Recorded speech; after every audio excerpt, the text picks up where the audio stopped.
Welcome to bio Galaxy. আজকের ভিডিওতে 2025 সালে দেওয়া নোবেল প্রাইজ মেডিসিনের উপরে তার দেওয়া তথ্যগুলি সম্পর্কে আমরা আলোচনা করব। তো প্রথম নোবেল প্রাইজ সম্পর্কে একটু জেনে নিই। সেটা হচ্ছে ফার্স্ট নোবেল প্রাইজ দেওয়া হয় ডিসেম্বরের 10 তারিখ 1901 সালে আলফ্রেড নোবেলের নাম অনুসারে এবং তার মৃত্যুর ঠিক 5 বছর পরে। তখন 5টি বিষয়ে নোবেল দেওয়া হতো: ফিজিক্স, কেমিস্ট্রি, মেডিসিন, লিটারেচার এবং পিস। তার জন্য একটি নোবেল অ্যাসেম্বলি কমিটি রয়েছে। অক্টোবর 2025 সালে Nobel assembly of Karolinska institute, যেটা সুইডেনে আছে, সেখান থেকে প্রথম গতকালই মেডিসিনের উপরে এটি ঘোষণা করা হয়। 3 জন বিজ্ঞানী এর জন্য নোবেলের প্রাপক হিসেবে সম্মানিত হন। তারা হলেন ম্যারি ই ব্রুনকাউ, ফ্রেড রামসডেল ও সিমন্স সাকাগুচি, জাপানি বিজ্ঞানী।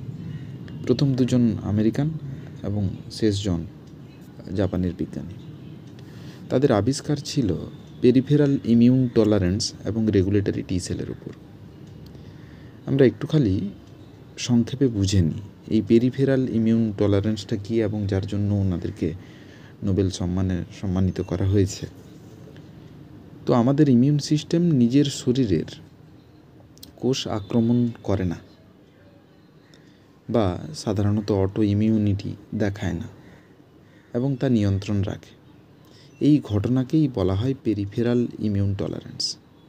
অর্থাৎ সহজে নিজের কোষ, নিজের দেহ, নিজের কোষকে কখনোই আক্রমণ করতে চায় না, এই ঘটনাকেই বলা হয়। কিন্তু অনেক সময় করে থাকে। তো এই পেরিফেরাল ইমিউন টলারেন্স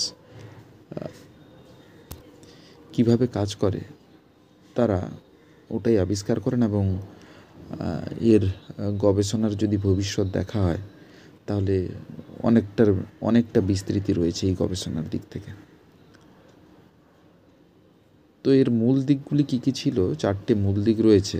1, আবিষ্কার করেন একটি বিশেষ ধরনের কোষ, যেটাকে রেগুলেটরি টি সেল বলা হয় বা টি রেগ বলা হয়ে থাকে, যা ইমিউন প্রতিক্রিয়াকে ব্রেক করে রাখে। অর্থাৎ আমাদের যে ইমিউনিটি রয়েছে তার প্রতিক্রিয়াটাকে আটকে রাখে বা ব্রেক করে রাখে। ব্রুনকাউ এবং রামসডেল FOXP3 বলে একটি জিন আবিষ্কার করেন, যা এই রেগুলেটরি টি সেলের কাজকে নিয়ন্ত্রণ করে। তাহলে আমরা দেখতে পেলাম রামসডেল আর ব্রুনকাউ তারা একটি জিন আবিষ্কার করলেন যেটা রেগুলেটরি টি সেলকে নিয়ন্ত্রণ করে। সাকাগুচি অন্যদিকে ইমিউন রেসপন্স শুধু যে থাইমাসে তৈরি হয় না, কারণ আমরা জানি টি সেলগুলো থাইমাসে তৈরি হয়ে থাকে, শুধু থাইমাসে হয় না, এবং শরীরের অন্যান্য অংশেও এই টি সেল দ্বারা তার প্রয়োজনীয়তা বজায় থাকে বা তার কার্যকারিতা নিয়ন্ত্রণ এগুলো বজায় থাকে। তিনি এগুলো দেখান। অর্থাৎ যদি আমরা সারাংশ দেখি তাহলে বুঝব যে আমাদের শরীর সাধারণত নিজের টিস্যুকে শত্রু মনে করে না, কিন্তু এইগুলো আগে ইমিউনিটির ক্ষেত্রে বা ইমিউনোলজির ক্ষেত্রে এইগুলো সেভাবে ডিসকাস করা ছিল না। তাহলে গবেষণার ভবিষ্যৎ কী হবে, বা এটা কি এমন আবিষ্কার হলো যার কারণের জন্য তাদেরকে নোবেল দেওয়া হলো? অ্যাকচুয়ালি রেগুলেটরি টি সেল ও FOXP3 নিয়ে যে গবেষণার যে ভবিষ্যৎ রয়েছে সেগুলো অটো ইমিউন ডিজিজ, যেমন টাইপ 1 ডায়াবেটিস, লুপেস, এমনকি অঙ্গ প্রতিস্থাপন অর্থাৎ অর্গান ট্রান্সপ্লান্টেশন যখন করা হয় তখন তার যে সমস্যাগুলো দেখা যায় সেগুলোর চিকিৎসায় এরা একটা নতুন দিক খুলতে পারে। অর্থাৎ ইমিউনোলজির যে মূল ধারণাগুলো রয়েছিল সেগুলি এই আবিষ্কারের ফলে বদলে গেছে। এখন সহজেই অর্গান ট্রান্সপ্লান্টেশন করা যাবে, বা যে কোনো অটো ইমিউন রোগ যেগুলো ইমিউনিটির জন্য দায়ী ছিল তাদের চিকিৎসা করা যেতে পারে। এই ছিল তাদের আবিষ্কার। এই কারণের জন্য 3 বিজ্ঞানীকে 2025 সালে নোবেল কমিটি নোবেলের জন্য মনোনীত করেন এবং নোবেল প্রাইজ হিসেবে তাদেরকে দেওয়া হয়।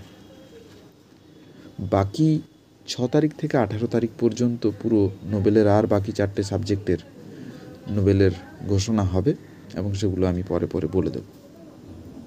ভালো থাকবে, পড়ে নাও।